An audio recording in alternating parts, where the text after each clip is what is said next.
7 whole days and not a word from you. 7 whole nights and I'm just about through. I can't take it, won't take it, can't take it no more. I had about enough from you. Woo! I'd rather be on my own. Yes, on my own. Hey y'all, this is Auntie and I am coming out with a review on the Real Housewives of Atlanta. First, I would like to thank all of my nieces and nephews for being with me. It is so great to have you be a part of this family.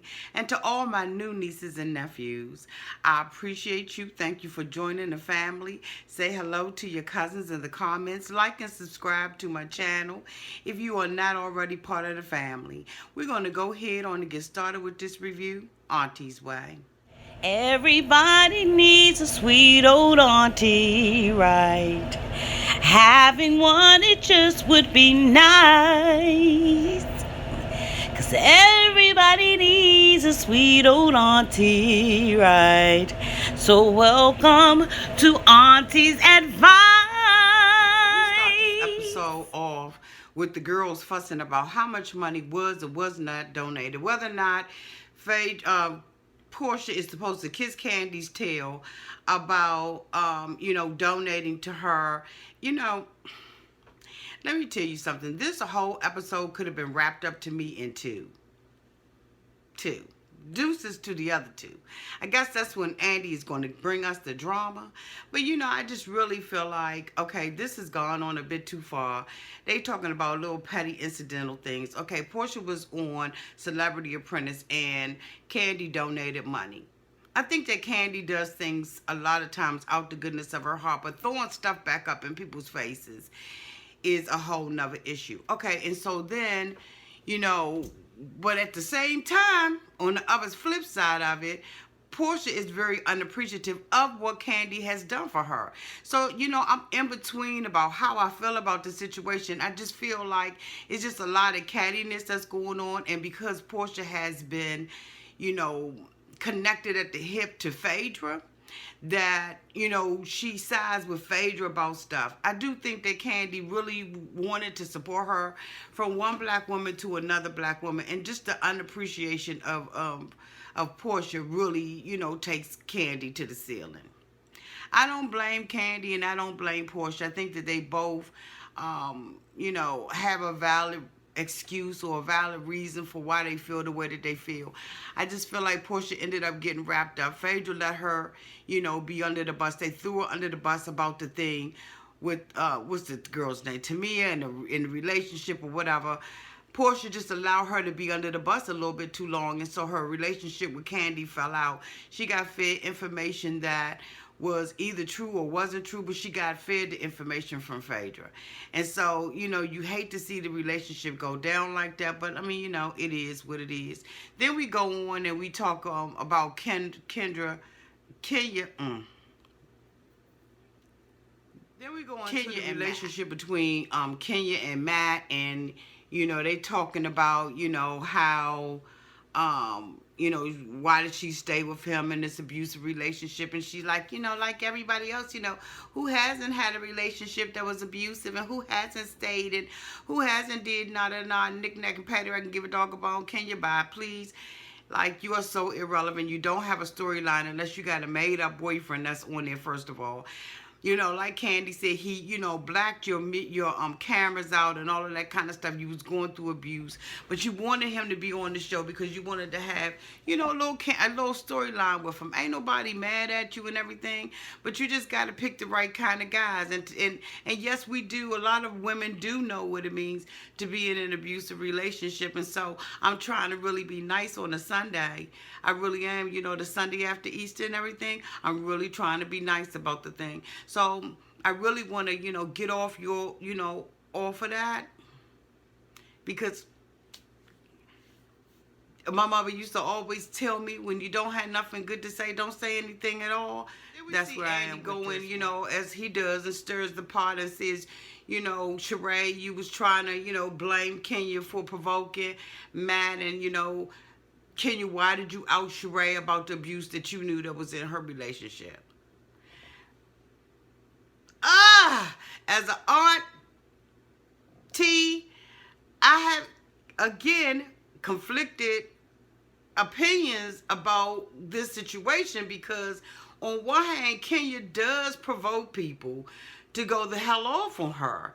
But on the other hand, she is not deserving. No woman is deserving of getting that tail beat up or intimidated or living in fear with a boyfriend. But the thing about it is, if the dog bites you and you go back, it's not the dog's fault, it's your fault. So, I mean, I'm really conflicted with this. Did Sheree mean to blame her or say that it was her fault? I don't think so. I think that she was just trying to make an analogy of, Kenya, you do provoke people. Like a couple of reunions ago, when you come and bring a scepter on the stage and put it in somebody's face and you got a bullhorn, you just waiting to get your ass whooped. You know what I'm saying? But like Portia said, when they was going back and forth about her anger management, you wanted to get popped when you kept running out behind her at the restaurant when you see that the girl was trying to walk away and diffuse the situation. You really did want to get popped. But I'm glad that Portia did not pop you, that she went on and got in her car and got on out of there. As far as them joining each other and saying that, Portia's not in anger management and she needs anger management, all of them do. Candy, you acted a straight ass in Hawaii. So everybody needs some anger management here and there. I mean, So next we see, Andy go on to Phaedra and start talking to Phaedra about, her divorce from Apollo. Okay, so Phaedra we saw in the episode that the attorney did come and tell Phaedra that she was divorced. Phaedra has a divorce decree.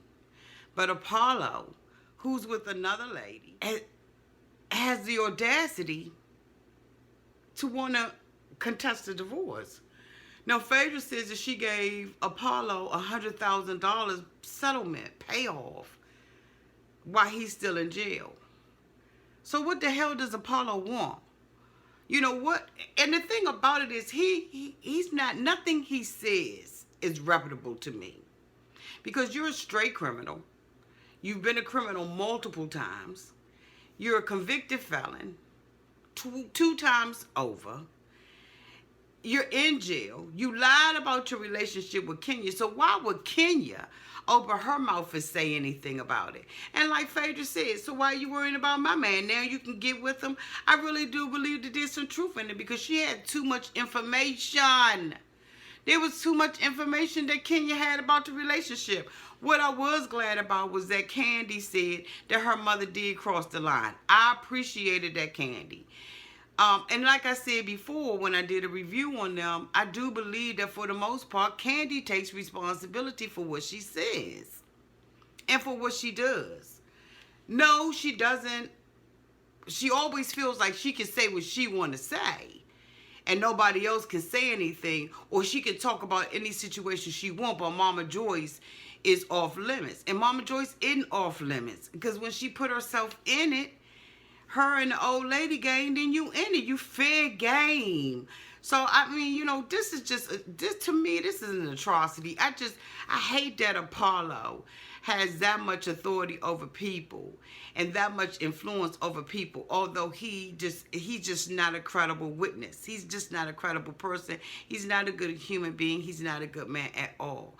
And now he's engaged to this woman, as you can see in the clip, that his girlfriend came to the old lady gang, took pictures with Mama Joyce, so Mama Joyce ain't never meant Phaedra no harm, and she took that picture, because she wanted to make sure that she was seen to be with the girl and be on the girl's side. It's just a mess. They messy.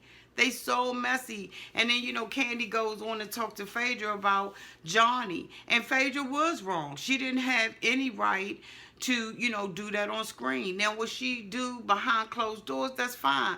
But Phaedra, you know that was shady as hell. That you were filmed with him, like Candy said, with multiple attorneys, and do that on Bravo TV for the whole world to see.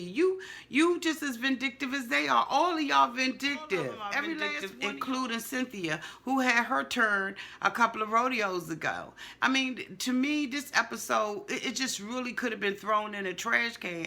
Well, I just don't understand Apollo. You taking pictures, with the girl in jail. Y'all see this just with the girl in jail.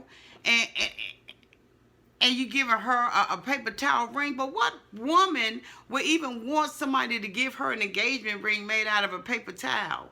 What's her in? What's her gain? What is she trying to get out the situation? Like, this is a sorry situation, y'all. But, I mean, anyway, I digress because it's Sunday. It's the Sunday after Easter. And so I'm really trying to be nice. Auntie is trying to be nice. Auntie is trying to be nice.